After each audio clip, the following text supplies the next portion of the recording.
Hello everybody and welcome to episode number 265 of the Board Game Barrage podcast. This is very well timed, in fact, because just this morning someone in Discord asked, when are you guys going to do a draft episode? And little did they know that we were going to be recording a draft episode today. We are back with the BoardGameGeek draft of their top games list. We've been doing this systematically over a little while now. We are now on the chunk of the list that is 701 to 800. We're going to be drafting our collection from that list of 100 games. But that's coming up in the second half of the show. Before we do that, we're going to be talking about some of the games that we've been playing. And we were at Strategicon this weekend, so we all got a chance to play games together. Mark, lovely to see you. Yeah, it was good to hop in, play some games, and hop out. Mark did this all in one day, right? Yep. 24-hour special, as I like to call it.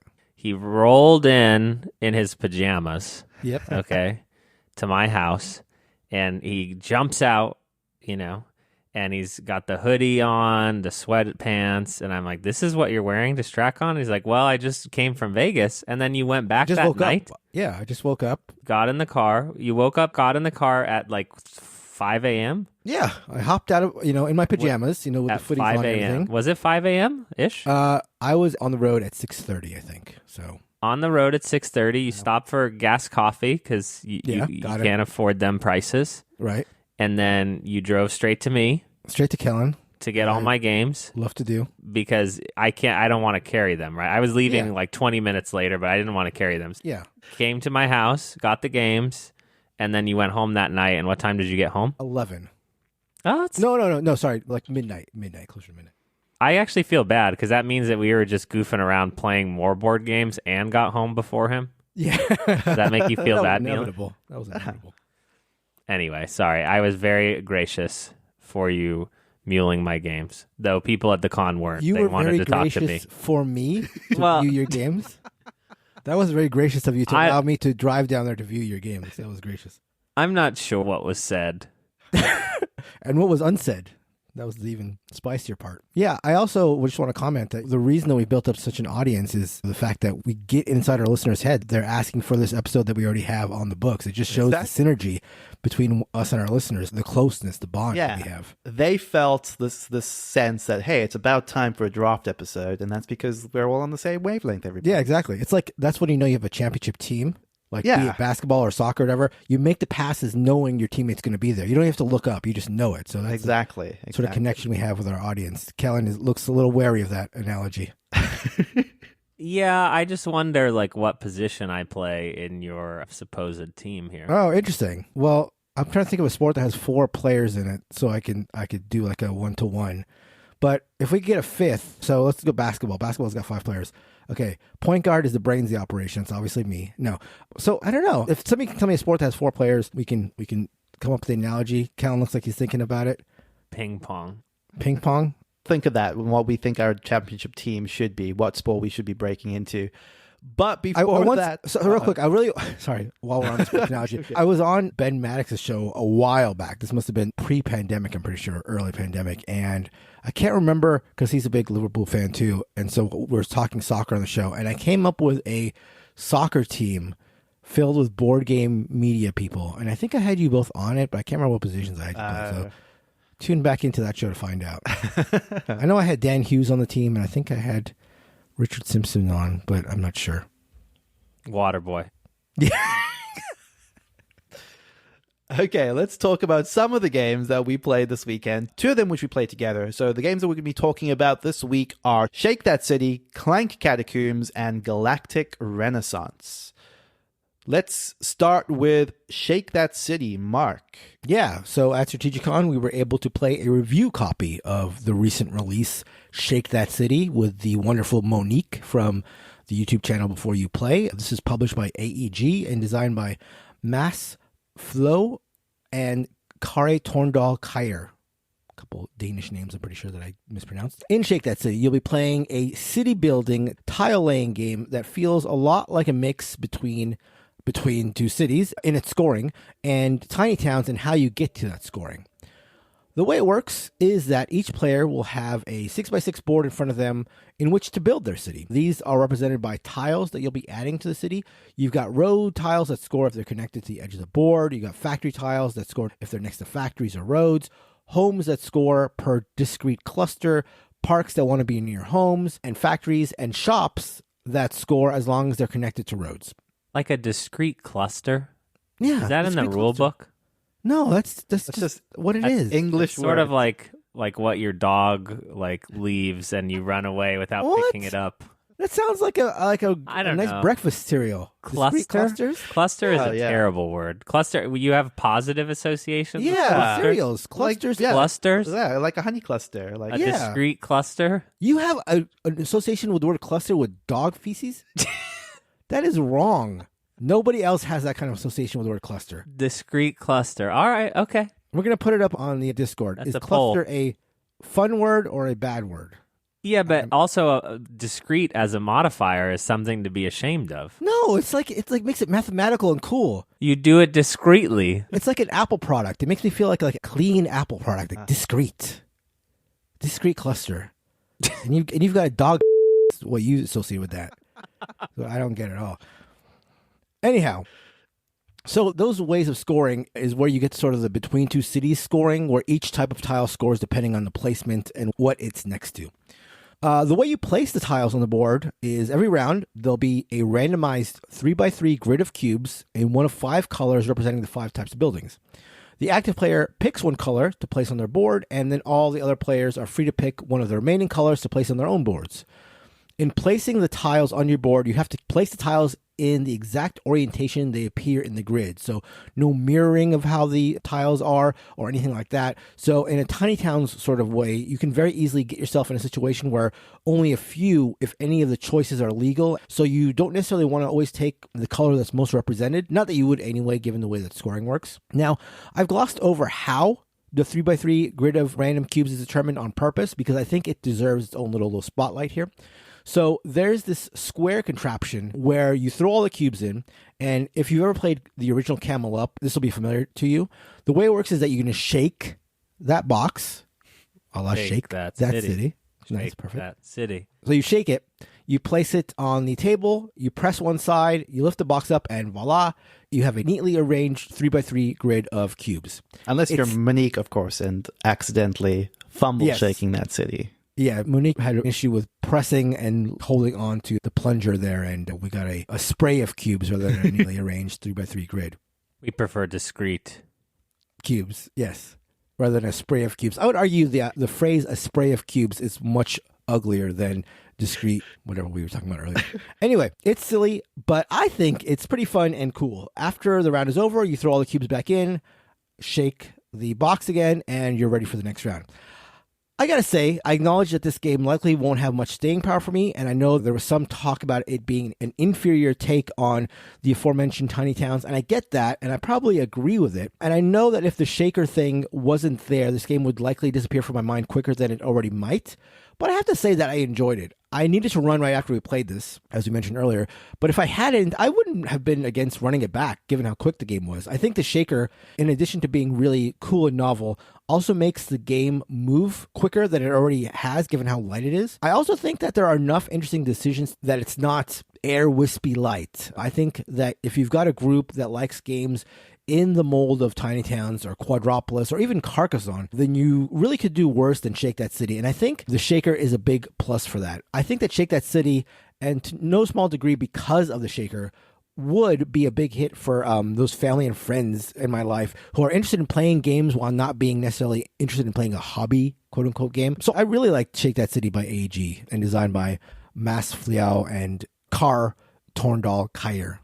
Yeah, I think you kind of hit all of my feelings on it, which is to say that I personally immediately reacted with saying, like, yeah, I don't need this. And I think I was the one that said it felt like a strictly worse Tiny Towns to me. And Tiny Towns was in itself a game that I didn't feel like I especially needed in my collection. So Shake That City was just one step worse. But I also do see the place for it, right? It is a very accessible game that has a fun gimmick. That is not nothing in the board game world. It certainly has probably already done a lot to make Shake That City stand out, of just having this fun little doodad to like interact with. And the game itself is fairly inoffensive. It does have some fun things to think about. You can get yourself messed up pretty quickly. I got to the point, at least by the end of the game, where I was very close to not being able to take tiles just because of, my particular arrangement that I'd built myself into. But yeah, I just thought it was largely unspectacular in both of the realms it's playing in, both in the sort of like the roll and write adjacent and in the city building realm. I would much rather play like a Between Two Cities or an Electropolis. It felt like it was in the shadow of better games, if not for the gimmick. Sure, yeah, and without the gimmick, the game really becomes, like I said, way more forgettable. But, I mean, you press that plunger in or whatever, and you remove it, and you got the 3x3, like, very neatly arranged cubes. It's really cool. It worked surprisingly well. Yeah. Nealon, but you have to caveat, right? Your big caveat. Do it, Nealon. Tell him, confess your caveat. Yeah, Wait, what? Confess it. Confess it. Confess. What I'm confessing. Okay, so take everything he said with a grain of salt, right? Because while Monique may have used the apparatus wrong, Nealon tried to stuff tiles inside the apparatus. That's true. Okay, which that was clearly does not go for tiles, so he's still upset about that. He looked like a fool. Don't get tiles into the machine. It is very hard to get them back out, as I discovered. It's like entirely inoffensive. I just am surprised they went with the city building theme, whereas I've done this before so many times. Totally. Like, give it a crazy, weird, colorful something else, and I may have been more okay with it. And I also just find, like in Mark, I'd be interested if you pick it up how it goes for non-gamers. Yeah. When you have like, this tile scores this way, and this tile scores that way, and that tile scores this other way. Once you get to like 4 or 5 of those, like it's perfect for gamers. And then like my mom is like, what? Like, yeah, I agree with you. I agree with you completely in principle. I can see that cliff being right there. But I've been surprised recently about like non-gamer friends playing games like Ticket to Ride. I thought was, even though it's like super popular, and I get that it is a, maybe the quintessential gateway game, even Ticket to Ride feels like it's a little much. It feels like it's like right on the line, because there is a lot of rules relatively, but people pick up Ticket to Ride, and every time I've introduced it to people, they've loved it and they've went out and grabbed it. So I do worry that it's one step too much. But I have to say, like, after we played it, I was like really excited about potentially trading for it or getting my hands on a copy, just because of that reveal to people about like, hey, check out how we do this, and check out this little doodad. Yeah, that's awesome. So that is Shake That City by AEG. So I'm going to be talking about Clank Catacombs. This is the latest in the now long line of Clank games. These used to be published by Renegade as well as Direwolf, but Direwolf has kind of grown into its own board gaming entity. So this is now being put up entirely by Direwolf. Still with the original designer, Paul Denon, who is someone whose games I've very much come to appreciate. He of Dune Imperium and Eternal Chronicles of the Throne. So Clank Catacombs is, in a lot of ways, very familiar if you've played a Clank game. So, I've now gone through the gamut of having played Clank in space. So why return to Clank Catacombs? So I was very intrigued by basically the core conceit that this changes, which is instead of this being a board, in the case of Clank in Space, that's a modular board. In the case of the original Clank, it's a fixed board. In the case of Clank Catacombs, they go one step further. This is a map that is going to build itself turn by turn by placing tiles adjacent to each other, which feels like a fairly trivial change, but does a couple of like really interesting things. It actually feels like a dungeon exploration game. You don't exactly know where you're going. You don't see the depths of the dungeon right from the onset. So much like the original Clank, if you're not super familiar, this is a deck building game where what you're doing is effectively pressing deeper and deeper into a dungeon in order to get an artifact as your reward and then get back out. Once you get back out, there's effectively a clock which starts, and other people also have to rush to get out. If you don't make it all the way to the surface, there's a chance you might just be eliminated. And adding to the pressure and all of that is every so often you're going to be pulling cubes of Clank from a bag. So if your cube is pulled, that is effectively like a dragon, an unseen enemy dealing damage to you. And if you ever take 10 damage, it's instantly game over and you're effectively eliminated from the game. So there's this sense of how deep can you go, how big of an artifact can you get, and get out in time. It's sort of a press your luck deck building hybrid. And I think all the changes that Catacombs makes are really, really smart and kind of took me by surprise by how it almost felt like this should have been the game from the beginning. The press your luck is only aided by not exactly knowing where you're going. It's not like, oh, I know that if I took 3 more turns, I will be able to get to this artifact and get back out. There is this genuine sense of, well, I'm just going to explore this tile, and I don't know if this is going to help me or hurt me, but let's go for it. And that just felt like it really added to the experience. Some other fun, smart changes are, instead of having keys to unlock tunnels, you get lockpicks, which are single use. They're a bit more frequent, but anytime you unlock a tunnel, you then enable another player to then use that tunnel. So there's a little bit of, again, am I helping people more than I'm helping myself by doing this? But for all of those very positive changes, at its core, this is still a Clank game. As someone that particularly likes Clank, I thought this was the best version yet, but it's still Clankiest. It is the clankiest by far. But but Neelan. Yes. Neelan, why you're like, okay, you glossed over the main point, right? Everyone wants to know which version of Clank is the clankiest. And you're saying here, if you only have one Clank, it would be Clank Catacombs. That's it. That's exactly it. That's the review. What are we talking about? Exactly. We may as well stop it right there. Well, no, Clankiest Clank confirmed. Okay. Clank Catacombs. Clankiest Clank Award 2023. Oh wait, hold on. Before you start making proclamations. Okay, so what Clanks have you played? You played regular Clank. Yeah, let's prove how clanky you let's go over your bona fides. I have played regular Clank. I've played that using the underwater expansion as well, whose name I forget. Okay. I have played Treasures. Sunken Treasures, thank you. Real Clank. I would remember that, exactly. I have played Clank in Space, and I think that is... No, I've also played the Mummy-themed expansion for the original Clank. So... And Clank, as you well know, being a Clank aficionado, is about the sound you make that would alert potential enemies, right? Yeah, of course. So I want you to make a Clank Yeah. to describe how clanky a game is. Ready? Here it goes. Ready? I'm gonna give you the game and you give me the Clank. Oh, totally. It's give and take here. Ready? So we're talking about original Clank. Yeah. Or the expansion you've played, all the expansions, give me what that Clank sounds like. Clank. Okay. So that's there. Yeah. Okay. Clank in Space. That's a Clank in Space. Uh-huh. I take it. Okay, yeah, perfect. Okay, and then now the clankiest Clank game, as you've called it, Clank Catacombs. Clank, clank, clank, clank. That's the clankiest. That is definitely. I think that says. I didn't even know that sound was going to come out of my body, and you just tells the story right there, right? Yeah.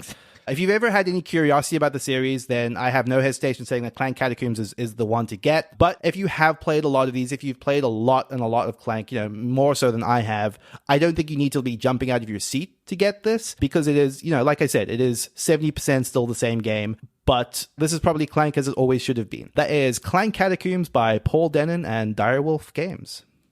How many times a day can one clank before they should see a doctor? It's funny when you were describing this game, because I didn't really know much about it, honestly. And to be perfectly frank, I, for some reason, thought it was a dexterity Clank, because I always think Catacombs. Whenever I think Catacombs and board game, I think of the game Catacombs. So I'm like, oh, is it some sort of mix between the two? Anyhow, so I didn't, when you were describing it as a tile laying Clank, I was like, oh, that didn't sound like actually, that much different than original Clank.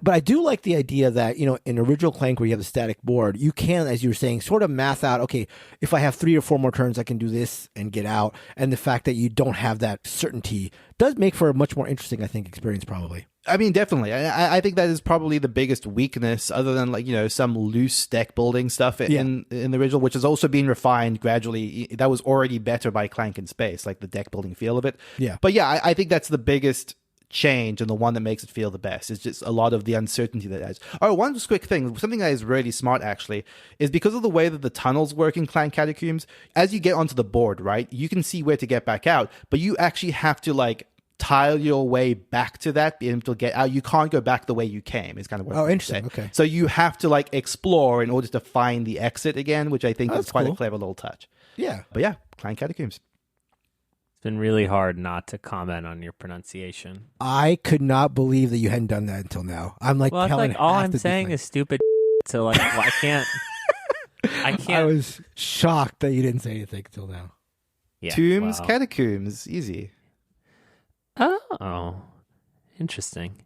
All right, let's talk about a game that we were all playing together. Okay, so this is Galactic Renaissance. For those who don't know, this is Inish, The next game from Christian Martinez, designed loosely, I believe, as a political trilogy of games, loosely related. I think the closest comparison would be Eric Lang's Blood Rage, Rising Sun, Ankh, kind of feel-ski. Feel-ski is a word my dad taught me, which means feel with ski added to it. This is a...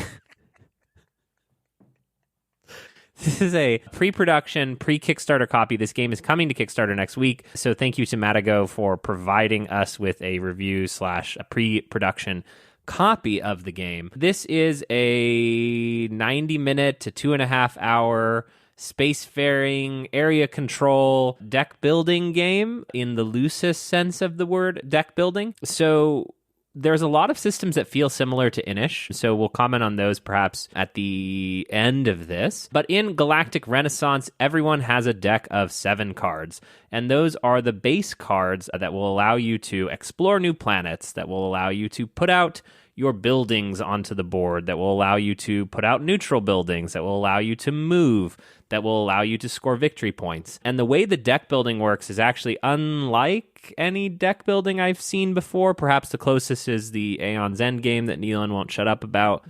In this game, you draw cards. So you start the game with 3, and you only draw back up to your hand limit at the end of your turn. You never just discard your whole hand. You also have no discard pile. You just put the cards on the bottom of your deck. So any card that you play on a turn, you stick on top of itself, and you flip those all over and put them on the bottom of the deck. I guess it doesn't really change anything, is what Nealon is questioning right now. Yeah, as you were saying that, I had it in my head. It's like, wait, no, why don't you just have a discard pile and turn it over the same way that Aeon ends work?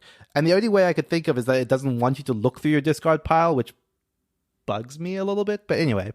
It's possible some of the special card effects could affect. But anyway, and so you're also allowed to, once per turn, at the end of your turn, discard a card just to try to shuffle through your deck. Because a lot of the game is about the tempo of what your deck already consists of. So that would be a pretty boring deck builder game, but you have all these crazy cool specialist cards, which allow you to break the game and break that flow in various different ways. You'll be sending out your explorers, or your emissaries, as they're called in the game, to found new planets, which again has some parallels to Inish. When you establish a new planet, it'll have teleports that allow you to connect to some of the other pieces of the map, but not all of them. So there isn't literal adjacency. It's a portal system of 3 colors. Each planet that you discover has a special ability, and in order to take that special ability, you have to become allied with that planet using a specific card in your deck. Again, similar to Inish, and each location having a special power associated with it. And a large function of the game is figuring out how to chain together actions. So some cards are terminal, and this is a term I invented and not in the game, but where they end and you can't do any more actions. And then a lot of them have a green arrow that lets you chain together. You can just play another card. Or if you flip over a planet with a green arrow at the bottom, you can then play another card. So a lot of the game is about upgrading your deck, acquiring planets, jostling for position. Each planet has, but you say to me, Kellen, this is an area control game, Kellen. Where's the fighting? Exactly. Okay? Each planet has stability, which is the amount of pieces that can be on a planet. But it's not limited. That is just the amount of pieces that can be on a planet peacefully. So Nealon could have an institute and an emissary. I could have 3 emissaries, which means I am controlling the planet. Thank you, Nealon, for being my loyal subject. But then Mark comes in with 4 pieces, pushing us over the stability limit, which causes a disorder. And so this is similar to the clash system in Inish, but it's a very smart system where everyone has to react once, and then we check if we are back in order, meaning back under the peace limit. And so there are 4 different things you can do. It's essentially like delete one of your guys, move 2 of them to a planet that's adjacent, delete one of your buildings, or play a specialist card. And again, the specialists, if you're familiar with Inish, are most similar to the Epic Tale cards, which again have Triskel effects that allow you to play them in response to combat. That is the general thrust of the game outside of the way that you score points, which is also super weird, which is that there are face-up objective cards, 2 of them at the start of the game, then a third will come out, and then the first 2 will flip depending on how many victory points have been scored. But in order to score points, you must fly to the hub, which is a card in your deck called the Senator, and you must send a guy to the hub, and then you check the victory conditions. Those conditions can be pretty varied. It can say something like, score 1 victory point for every planet that you are on that has a yellow portal and it's shared, meaning there are multiple players there. Score 2 victory points per planet where it is shared and you are leading.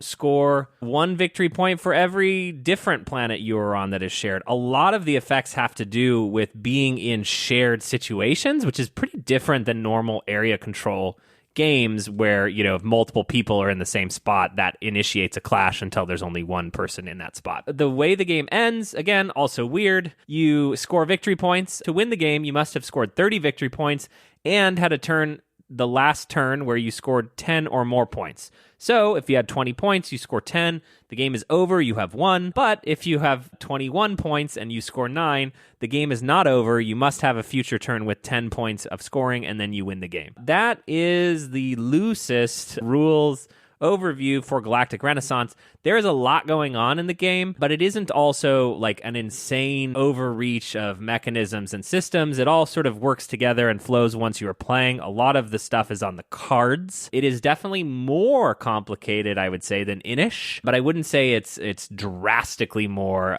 And the game length was also a pleasant surprise. Mark and Neelan, what did you think about this? And things could change, right? Asterisk, pre-production, Galactic Renaissance. What did you think of it?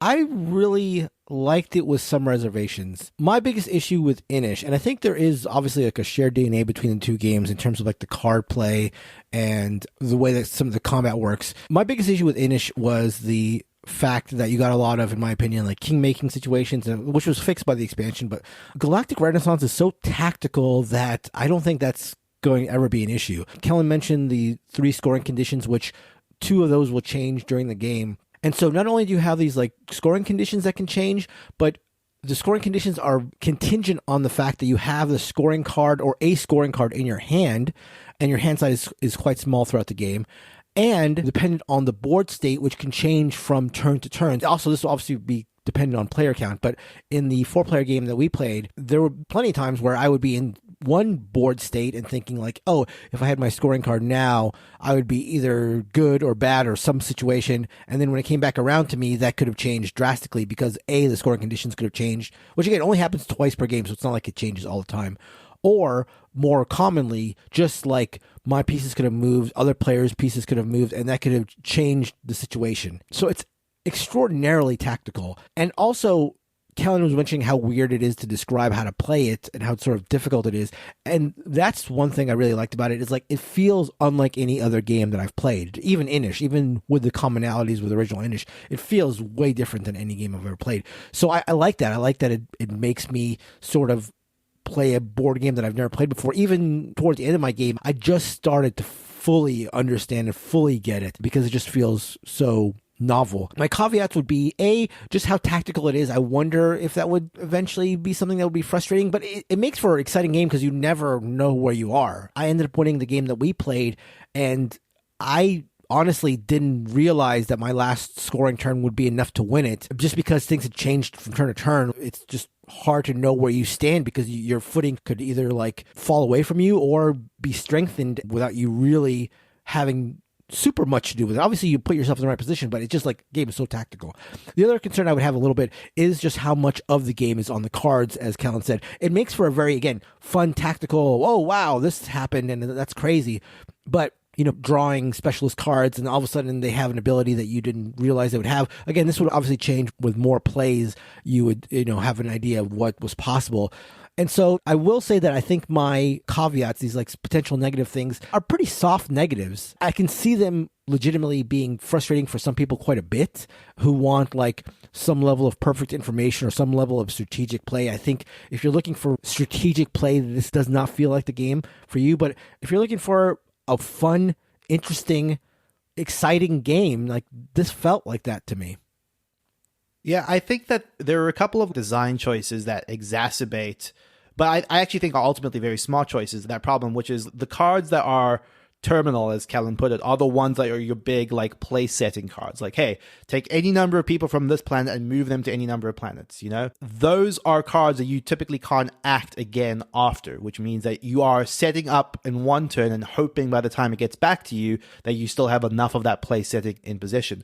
But my counterpoint to that as well is I think that what the game very desperately wants you to do is engineer a deck that works really well by virtue of the specialists. If the deeds in Inish are what win you that game, then specialists are everything in Galactic Renaissance, in my opinion. Because the thing that I kind of found is, and something that especially in the second game of this that I played, is Kellen and I had both gotten adept at getting that deck flow working to the point where you were getting what you needed out of your deck in order to be able to position yourself and win in a single turn. The other thing that also helps this, which is maybe something we somewhat glossed over in that first game, Mark, is a lot of the planet abilities. So when you ally with a planet, a lot of those are act and then act again abilities. Yeah. And if you have those planets and you set yourself up to take those planets and able to use them effectively, you can also kind of do that sort of set up and win in a single turn.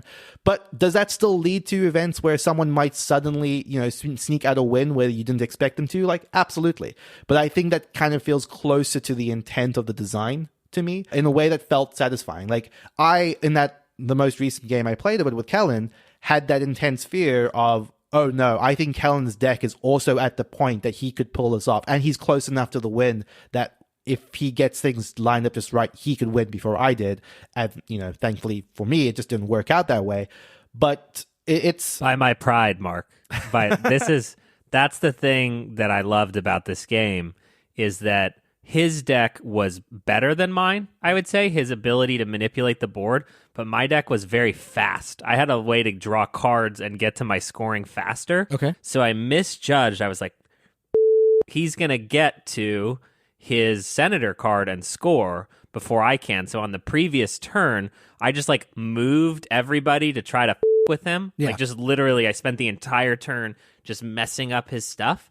And then it got to his turn and he was like, da da da da, I don't have the senator. I can't score. And it got back to me. I had the senator. Right. But I couldn't score enough anymore because I had spent the entire last turn. So it was we had different specialties with the decks, and it was pretty clear, and I miscalculated, which I thought was quite lovely. Proverbs 16:18, pride cometh before the fall.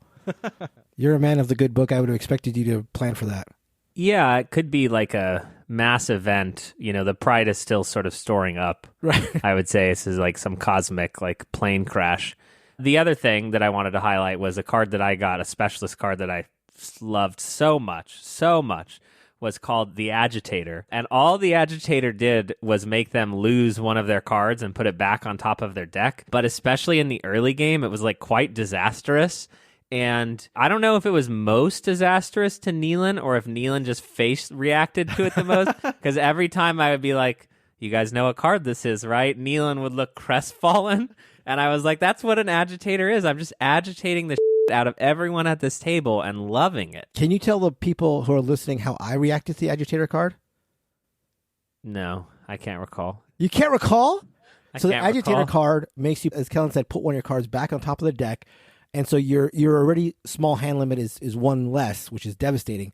But for Neelan and for the other player who was playing with us, they put their card back on top of their deck. You know what I did? I put my card face up on the top of the deck because I don't care who knows what card is coming up next. Oh, yeah, now I remember this problem. He was cheating, and he's trying to say it's a character description of himself. I was cheating by giving too much information to my opponents? You were cheating because now you remembered which card was coming. Yeah, I think overall, and we've talked about this a bit, I imagine we may talk about it more around the Kickstarter window. I really liked it enough. I will definitely back it, proudly put it next to Inish. But I think Supremely Tactical is definitely a good way to do it. And I can't, Mark, you're our expert here, I can't get it out of my head, and I can't decide if it's just because of the name or if there's a smidgen of something around the win conditions and it being an unofficial member of the Renaissance collection, Galactic Ren, as it were. Gal Ren, as opposed to Pax Ren? Exactly. No, I don't think there's anything to that. I do think there is, Mark. I've played more than one of these. Okay. Wait, you're saying that there's a connection you feel between this game and the PAX games? Mm-hmm. Well, they're both fairly tactical, for sure. I don't know. There's something about the slippery nature of the objectives and evaluating a board state that is impossible to actually evaluate in its entirety. Sure, yeah. Because the amount of planets and stuff. But again, that's a I get that. I get that. I mean, they don't feel crazy far off for sure. No, I see that. That is Galactic Renaissance, and you can check that out on Kickstarter sometime next month, we assume. Yeah. So, in the middle here, a couple of things that we want to just remind people about. We are currently putting out a call for people to send in their top 20 games for our listener top 20 episode. That's going to be coming up really soon, probably in about 2 or 3 weeks. So, it's your last chance to get those lists in if you haven't sent one in already. And you could do that at BoardGameBarrage.com/top20. Also, in just a couple of weeks, we are going to be at Dice Tower West in Las Vegas. So, if you are on the West Coast or nearby, or this is a convention that you regularly go to or you've been curious about for a while, we'll be there. We'll be there for most of the time. So please come out if you see us, hang out, play games. Dice Tower West is probably the most sit down and play games convention that there is. So plenty of opportunities to get stuff played with us. Just come out, say hi if you want to. And yeah, for those who are patrons, there's always a little private hangout that we like to do with people there at Mark's Place. So yeah, lots of reasons to come to Vegas if you've not been before for a Dice Tower West. Let's get right into the meat of this week's episode, which is our Board Game Barrage draft of the BGG top board games list. Like I said before, we're on let's call it episode 7, or is it episode 8 technically? Episode 8, I guess, of the drafting the top games of BGG. This is the games numbered 701 to 800. A weird, awful list of bad games. You can win money. Oh, yeah, that's true. Thank you, Callan. That's a good point. Yeah, one thing we like to do is if you want to vote on which of the drafts, becomes a contest between the three of us ultimately, which of our 3 draft picks is your favorite, which of the 5 games or the 5 that you would most want to have in your private collection, or which 5 most embodies an ideal collection just in and of itself, you can go to BoardGameBarrage.com/vote and make your choice over there. And if you do so, you'll be in the running for a $50 gift certificate. So yeah, please head over to BoardGameBarrage.com/vote and let us know which of our draft lists you think is your favorite.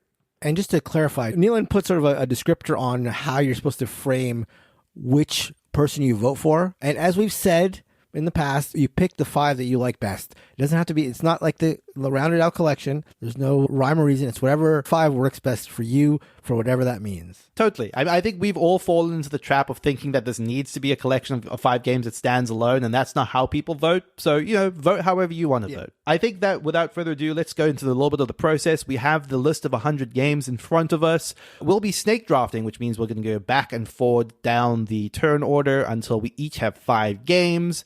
And that will be our collection. Okay, so the way we're going to do this is we're going to look at the results in the previous draft, which I came third, Kellen came second, and Mark came first. And we're going to use that as our order for picking positions on this week's draft. So as the third place winner of the previous draft, I will pick first. And I think on this list, some of this so much depends on whether you think the double pick is worth it or not. If I were to double pick, what would I potentially be left with? No, I think I'm happy taking first position on this one. So I'll be the first pick. Okay. And does that mean that I get to choose next Yes. if I want to? Okay, I will be in the middle position. Nealon's feeling confident. I do think if you're confident, that's a good spot to be in. It's not like, in fantasy football, there's big swings, right? Where being 8th really means something. In this case, I think getting first is an upgrade, but having to double back, I guess, do you go first and last then? If you're in the third spot, yeah. No, you don't. Okay, No, you don't get to go last. Mark gets No, sorry, yeah. If you're in the third spot, you'll be the last pick of the draft. So basically, Kellen's saying I'm an impossible chance to win. I have no chance to win. And if I were to win, that would overcome, be an upset of epic proportion. Yes, that's what I'm saying. Some of it also just depends, if I think that there are 4 really solid games, then third pick is enticing because that's you just pick those two of those four, right? But that is not this list. Anyway, let's get right into it. Everyone ready? Ready to get started? I'm pretty sure I know what my first pick is, so I'm just going to come out and say it. I think that the best game on this list, and not just a game that I love, but a very BGB audience favorite, lots of love. I know that this game can be harsh for some people, but I think The Estates is going to be my first pick on this list. This is a retread. This is What? boring. Kellen picked this last draft. What? Nealon's going with What? Why are you so boring? The Estates, if you're not aware, is an awesome, vicious auction game. It is a closed money system. No money enters the system. So your money is usually just moving in one direction, that direction being towards Mark. And what tends to happen is Mark wins the Estates. And that is how that game works. That's why it's such a good game. I want to go on the record and say that I think this is the worst list of games that we have possibly seen. The fact that there are games like Kawagawa on here, just like, are you kidding me? All right, with the first pick of this draft, I select Dogs of War. Dogs of War is a Paolo Mori game, who is a amazing designer that many people have a lot of fondness for, from Ethno, Blitzkrieg, Libertalia, Winds of the Gale Crest. Dogs of War is straddling this great line between a Euro game and a sort of more fighty area control game, where you also have sort of hidden agenda of what you're trying to accomplish. The latest version of this is a really crazy, over-the-top, cool mini or not production. I would be shocked if this game doesn't come back to print in the next few years with a better edition. And I think that this one has a lot of love, a lot of desire for people to also get it, because you really can't right now. Dogs of War, my first pick. So Kellen drafting a game that is impossible for our listeners to play. So No. good I'm strategy. drafting. No, it seems like a good strategy. Aspiration. I have no problem with it. I endorse it. I endorse it. Okay, so I've got the wraparound. I always want to know, and because you guys won't tell, like, this is what I want to know. Like, I want to know if I want, because these guys are pros. Okay, you know, I'm not a pro, so when I react, so like, if Mark wanted Dogs of War 1, he would stone face right now, even though what I want from him is to go, shoot. Well, it was definitely on my short list. Yeah. Okay. I think Dogs of War was high on my short list. So okay, yeah. At least I have that going for me. All right, thank you. All right, for my first pick, God. See, the thing is, I know I won the first one of these, and I think I might have won the second one, but then I had a long dry spell. And after that second one, I was feeling so confident, like, I could just pick whatever I want and I'll win this thing. And then I went to a situation where, like, I felt like every pick was terrible. I was, like, in such a funk. And now that I have a win, I don't want to let it go. I feel like I'm desperate to try to do well here. But it's tough. As Kellen was saying, it's a tough group of games. So I'm going to default for my first pick to go with the game that I like the best, I think, here. And so I'm just going to go with a comfort, at least to myself, game. The game that I would pick for my own draft. Be true to myself. As Callan has always told me, be true to yourself. And so I'm going with City of the Big Shoulders to start. Wow, I'm boring, and you picked the exact same game you picked last are you draft, Mark? talking about? This is slander. That is not true. That is not true. Did not happen. City of the Big Shoulders is a game that blends Euro with 18xx. I think it's a very novel game, really interesting in the way it does it. Other games have tried this with varying degrees of success, and I think just City of the Big Shoulders, the way it does it, is really cool, and a game that I really enjoy. And the game that, if you vote for me and you want to play with this on BGA, I would be happy to play with you on BGA. So that is a promise to anybody who votes for me. You have to just show like a proof of vote, though. That's all you require. No, I'm just kidding. Anyhow, to wrap around to make the first pick of the second round, a lot of ways you could go here. Do I stay true to myself? Do I try to appeal to a wider audience? Is it time to be strategic? I love how he's painting this picture, like, stay true to yourself. Like, this isn't a Disney movie, Mark. You're not going to win by just staying true to yourself. I heard in that sigh that you really want to win. I do want to win. I like to hear. Look, That's what I like to hear. I don't make any allusion to the fact that I'm trying not to win these things. I'm desperately trying to win these things. I'm going to try to, as a retaliation for Kellen mocking me, I'm going to take what I think is one of the top 3 Oink games, and I think the only Oink game on this list, and a great gateway, quote-unquote, game for me, a game that has been very successful for me when I introduced it to non-gamers, and this is... Mr. Face. Mr. Face, yeah. Cat Foot and the whatever it was called. No, Deep Sea Adventure is the game I'm going with. A wonderful push-your-luck game. Very cute theme, very cute box. Everything's cute about it while being absolutely cutthroat. It's a game where if you can't get your diver to go down, get the treasure, and come back up, they run out of air and are left to float to the surface. Dead, presumably. But no, it's a very fun game, one that you can teach anyone, and super cute. So my second round, first pick is Deep Sea Adventure. That's a good game. It is a good game. A very tiny, tiny box that you have, Mark. I hope people feel like that's valuable enough. All right, I am ready with my second pick, and I am chuffed. I say chuffed, and I'm not exactly sure what chuffed means, but I think it means happy to be able to select a cooperative game for my second pick. This is a indie darling that has so much love all around. This is Regicide, a 2020 cooperative fantasy card game for 1 to 4 players. You may wonder why I'm reading you the description from BGG. This is because I have not had a chance to play Regicide yet. I think in the last 5 years, this is a notable design, one that people can play with the standard deck of cards, but there's a lovely indie designer cred to it. It works way better than it should. This is one that I've really just wanted to play, and I think one that there's a lot of community support for, so I'm happy to have Regicide added to my collection here, that the viewers will vote for me in order to win that $50 gift card. So far, every game that's been picked has been on my short list. Yeah, same. I think that Al's got and said, like, if Regicide had made it back to me, it would have been one of my 2 picks for sure. That said, I didn't expect it to get picked, to be perfectly honest. So let's pivot a little bit to what I think. What should my second pick be? I know what my first pick is going to be.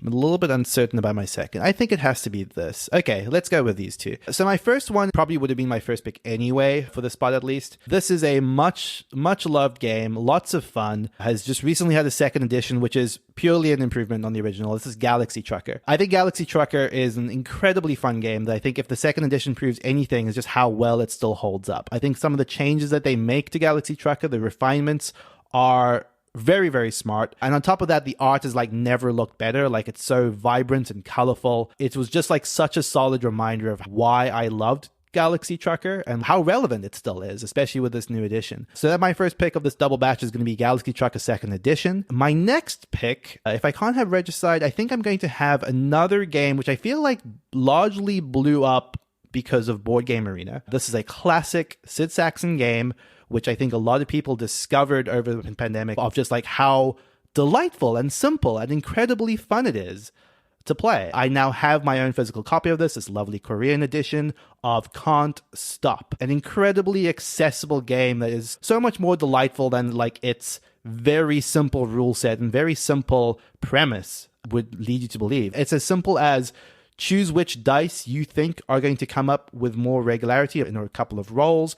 But the dice pairs that are the most common are the longer tracks. So if you think you can get to the top of the 7, which is obviously the most common roll in a pair of dice, then you can go down that path, but it's going to take you longer. If you want to go up a shorter track, you would go up a pair of dice that you think is rarer. But there's a little bit of like gamesmanship to, if you get to the top of that track before someone else, it locks out that entire track for everyone. So very cool game. Very, very simple. I love Can't Stop.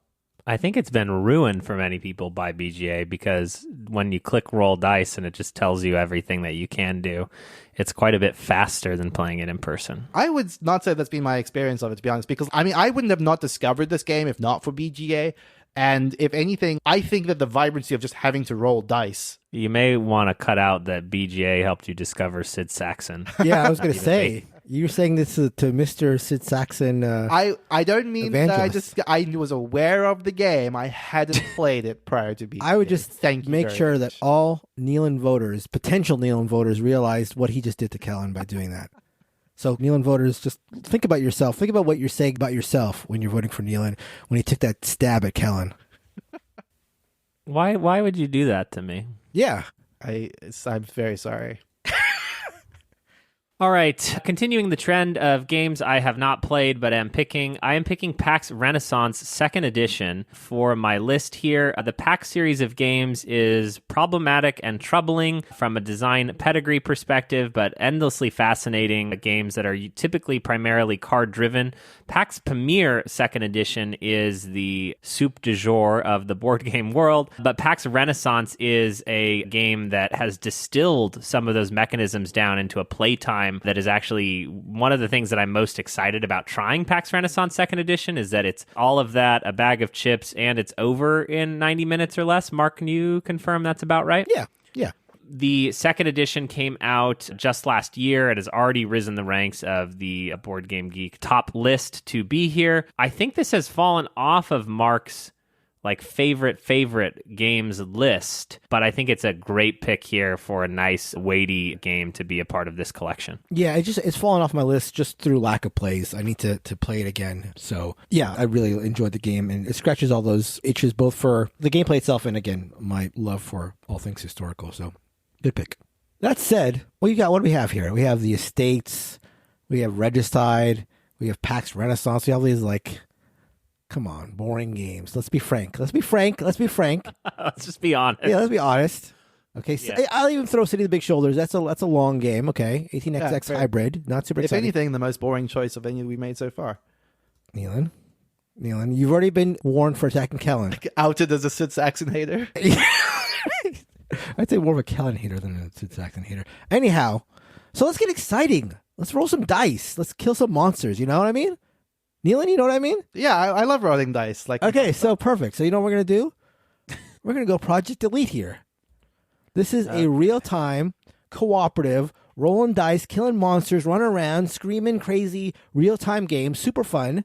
So nice they made it twice with the 2nd edition. Wonderful. Perfect game. I can't believe it fell in my lap with the 3rd pick. Anybody out here who likes exciting games, come on now. Before I'd play this, I was a little wary of it. I'm not really a real-time crazy dice rolling person, and got a copy of the 1st edition and absolutely loved it. It's super fun. Yeah, Mark's ringing endorsement there was better than I expected. Yeah, and I have high expectations. Anyhow, so that is my pick of the 3rd round. So let's go into the 4th round. Okay, so we've got City of the Big Shoulders, we've got Deep Sea Adventure, we've got Project Elite. Now, we're not trying to craft the best collection, but you do probably want some well-roundedness. I already have pretty good well-roundedness. I have a big game, I have a small game, both physically and spiritually. And in terms of how heavy they are. So I'm running the gamut pretty darn well, I've got to say, so far. So what do we fit in here? It's like he's not better at picking games. Yeah, he's just better at hyping up the list. Exactly. Oh, okay, let's see. God, this feels like a point where I could really trip myself up. Okay, for my 4th pick, I'm going to go with, I've got a lot of tried and true here. I'm going to go with some hotness on this one. This was a huge Kickstarter last year, and I've heard a lot of good things about it. I actually just recently traded for a copy of this, but have yet to play it. But again, heard a lot of good things. I'm trying to get spicy and hot here. So with the first pick of the 4th round, I'm going to go with The Great Wall. Again, this is one that I have not personally played, but of the onslaught of Kickstarter games from last year, and a lot of those come and go and don't feel like they're going to stick around. I have heard a lot of good things about Great Wall. Is a lavish production and yet still seems to be a nice design. So I'm going to add some heat to the list by going Great Wall, first pick of the 4th round. Yeah, Mark, this is so inauthentic for you. How so? Because this is going to be off of the BGG Top 1000 in 3 weeks, that it's at least 700 higher than it should be because it's a Kickstarter that just came out. And it's from Awaken Realms, who has never made a board game that's good. Oh, God. I think that is true of most Kickstarter games, but I have legitimately But not the Great Wall. But not the Great Wall. Yeah, certainly not the Great Wall. That changes that. That's right. Okay. We are in the very important, gotta land the ship that we have set off, as Mark sort of outlined.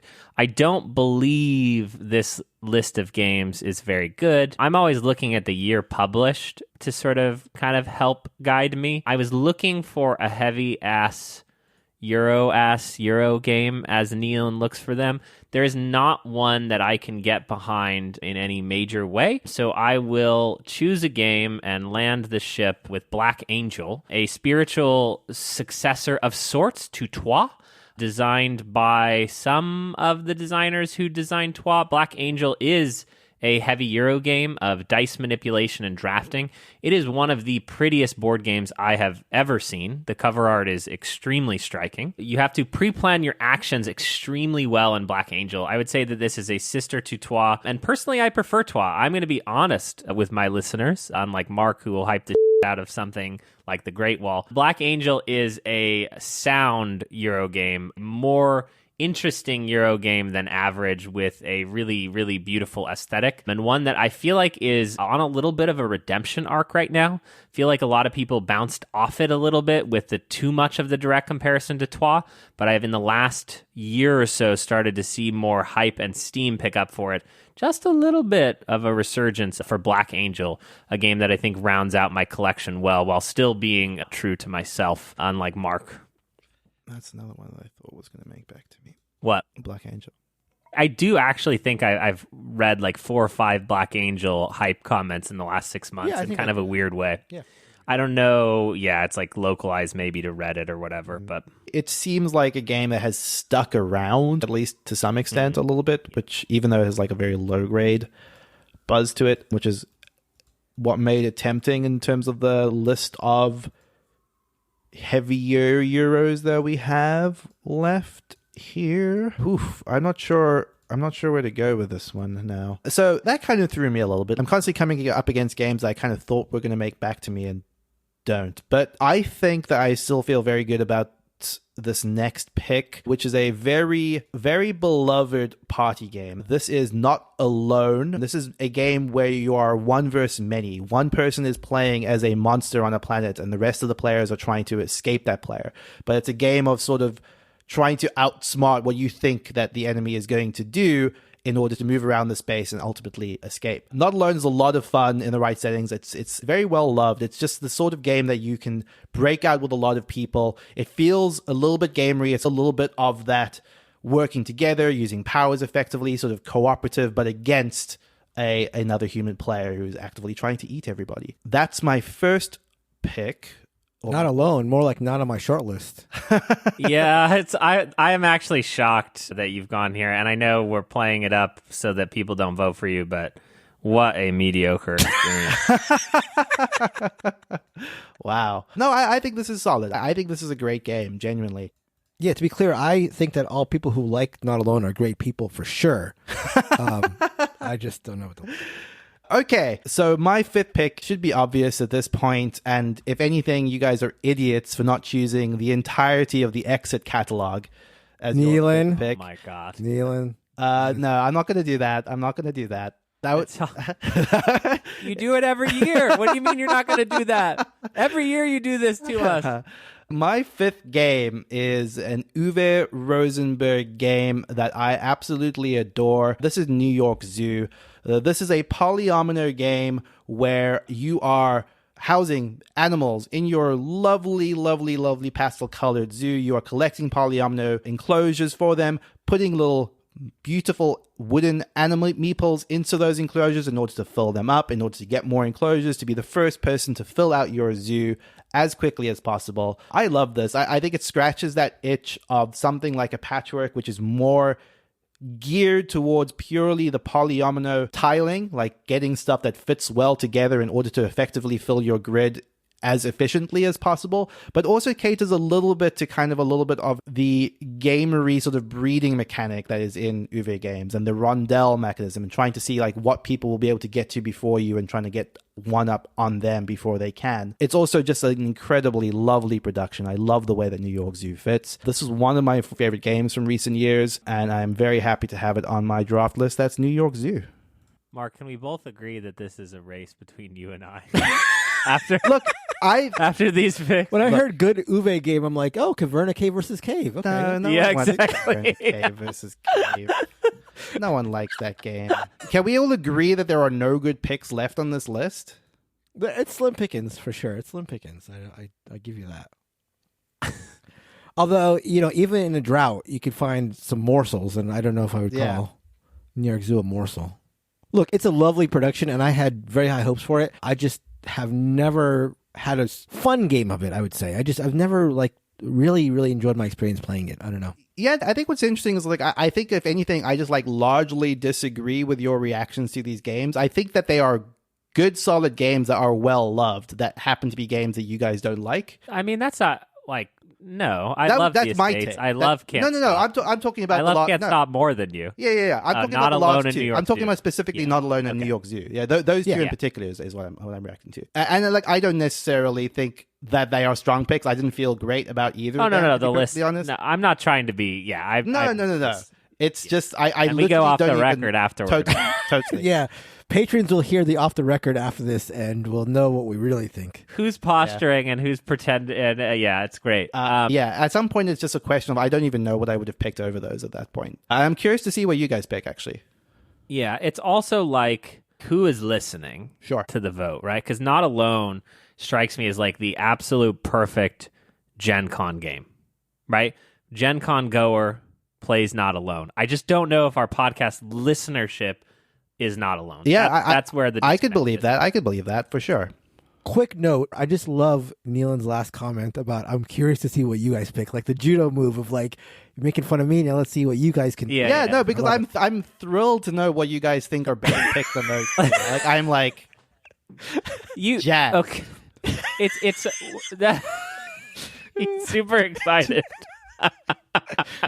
Oh, that's great. I'm surprised you went low because you already had low weight. That would be where I'm at. Totally. So, I actually think I need low because I have more PAX Renaissance, Dogs of War, Black Angel are a little heavier than normal for me. So you went in a more mainstream kind of I think for what it's ratio. worth, if Great Wall, and I mean this quite literally, if Great Wall and Black Angel, if either of those had been around, they would have been a lock for one of those two slots. And I didn't expect both of them to be gone. Yeah. But yeah, you needed something heavier and didn't have it. But yeah, totally. I think that I need more fun in my list. Something like Can't Stop would be perfect for here, but it has been blocked. Something like Galaxy Trucker, again, would be perfect for this spot on my list. My last pick for this draft is a stacking game that is cooperative. It is Menara. Menara is a gamer favorite dexterity game. It combines strong hand management with crazy structure building in a game that you don't think will work and ends up being a lot of people's favorite dexterity game that they own. And I do think that's because it expertly is crafting actual game mechanisms with the dexterity element of it. I enjoy this one. I don't traditionally enjoy cooperative games. Menara is a lot of people's just de facto favorite dexterity game. So I think that it rounds out this collection well, and happy to be able to draft Menara in the 5th round. I think it's a great value pick and rounds out what I'm doing. Whether or not it would have been better, Nealon, for your list based on where you were at previously, I don't think so. I don't know, but I'm happy to have Menara. When you said I'm going to be drafting a fun stacking game, I thought you were going to go with Rhino Hero. No, also good. Probably, maybe even better. You like Menara. You're out of your mind. Okay, so I am left with the last pick. So I've got a couple of ways to go here. I could stab Kellen and take Diplomacy, one of his favorite games. Or conversely, I could stab Nealon and take one of his favorite games, Heroes of Land, Air, and Sea. Oh, wow. If there have been any low blows this episode, that was it. You're kicking him while he's down, Mark.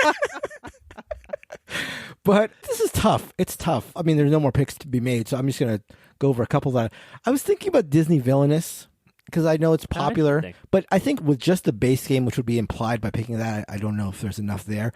I was thinking Wits and Wagers. Maybe I know that's popular, but I don't know how many people get excited about that on their list. I was thinking about Ricochet Robots, a game that I would probably pick if it was my own list of games. But what I'm going to go with a little bit of a diamond in the rough, in my opinion. Now, Vladimir Suchy has been on a run of big releases for the last couple of years. We had Woodcraft this year, Messina last year, Praga Kaput Regni the year before that, Underwater Cities before that. But I'm going to go with one of his first games and one that I really think is among his best. And the problem here, this is a Euro. It is like a sort of a dry, boring looking Euro, but I think it's super solid and super fun in the way you build your ship out in Shipyard. So I'm going to grab Shipyard with my last pick. This is a game that is, eat your heart out, Mac Gertz, because this is rondelle on rondelle on rondelle. There are tons of rondelles in Shipyard. But the sort of fun part is that what you're doing is you're taking pieces that represent parts of a ship and you're putting them together. So you're like physically constructing out your ship. You're adding engines to it, adding different things to it, and then trying to have it perform well in these different races around this like river that you're building out. So a lot of like tile laying, building out things that are structures that sort of look cool at the end when you build this like really long souped up ship at the end. And I just think a solid game. It's one of my favorite from Tsuchi. So I'm going to close out with Shipyard. Yeah, that was a tempting pick. It's such a big unknown for me. Like, I literally don't think I knew anything about it to like even know where it fit. But it definitely, it's interesting. And it's not an exciting title. It's not an exciting looking cover. There's a lot of like drabness to it, but I think it's super rock solid. It's also older, which kind of is something that like tends to lead me away from a pick more often than not, but I don't know if that's always a good instinct. So should we go over the list again? Yeah, absolutely. So let's talk about each of our lists. Let's start with me. I have The Estates, Galaxy Trucker, Can't Stop, Not Alone, and New York Zoo. Kellen has Dogs of War, Regicide, PAX Renaissance 2nd Edition, Black Angel, and Menara. Mark has City of the Big Shoulders, Deep Sea Adventure, Project Elite, The Great Wall, and Shipyard. You can go to BoardGameBarrage.com/vote if you want to pick which of those lists is your favorite. And if you do so, you will be in the running for a $50 gift certificate to the board game retailer of your choice. So please go and do that. We also always love hearing your reactions to our picks. Head over to our Discord. There is always a lot of active chatter in the podcast channel. I got to say that one of my favorite episodes to, on the next day, check out the podcast channel by far are these drafts. Totally. Because there's always a bunch of people saying like, oh, Nealon lost me with this pick. Absolutely. Or I was on board with Mark until he picked this. Or if anybody had picked this game, I would have voted for them for sure. And it's like, oh my God. It feels like such a gut punch where you're just like, okay, really? That's the game that like completely sold you or unsold you on the list. But yeah, that's at BoardGameBarrage.com/Discord. We're also just in there hanging out, talking board games. If you want to like hang out with other like-minded listeners and even play some games online, there's a great place to do it. That is at BoardGameBarrage.com/Discord. Otherwise, you can catch us on all of our social media, whether that is on Facebook or on Twitter. Just search for Board Game Barrage. You will find us there. Thank you, everybody, for listening. Thank you, as always, to Heart Society for our intro and outro music. What's on your mind, kid? Thank you, everybody, and goodbye. Bye.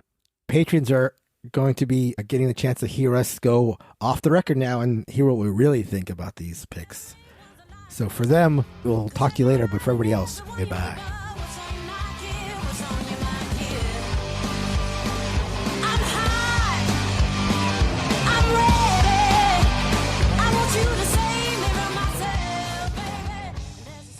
Hello, this is Kellen on microphone number 1. Test, check, test. Boom. Beatboxing, right? Could be fun. Fun as what for our 5th anniversary? Yeah. Nealon, I did have another IT question. Not that you're better at IT than me. Maybe we wait till we're on air. It's not that good of a question, but we can just clap anyway. A couple Danish names I'm pretty sure that I mispronounced. In Shake That City, You copy it. I did say that He already. said it. Oh, I'm If you've so been sorry. paying attention, they've been great. I'm so sorry. It's okay.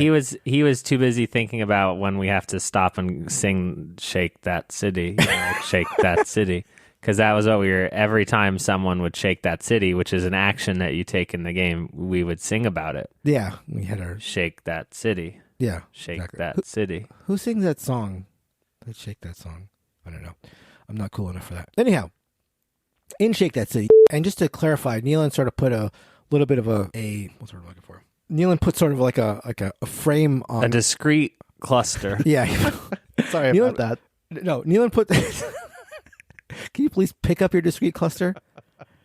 We have neighbors. No. Yeah, Mark's ringing endorsement there was better than I expected. Yeah, and I have high expectations. Anyhow, so that is my pick of the 3rd round. So Great. let's go into the 4th round. Did you see what I did there? No, I didn't hear what you said. Sorry. That's okay. Okay. I'll Let's look move forward on. to that in the edit. Okay. So now if you can tell me what the joke was during the edit, I'll Venmo you $5. Sounds good. Sounds good. I can't wait. Hey, everybody. This is Editor Mark. I have to admit, I have no idea what the joke was that Kellen was referring to in that last blooper. So if anybody can figure it out, let me know, and I'll split the $5 with you.